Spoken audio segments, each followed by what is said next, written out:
பேசாம ஹீரோ வேற திறந்துருச்சுடா லாக்கர் சாவி இல்லாம நீ வேற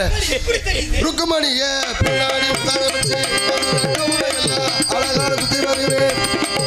எல்லாம் வந்து கொடுப்பே ஆசைப்படி நானே பலமாக சொல்லாதீங்க ஒரு காலம் போகாதீங்க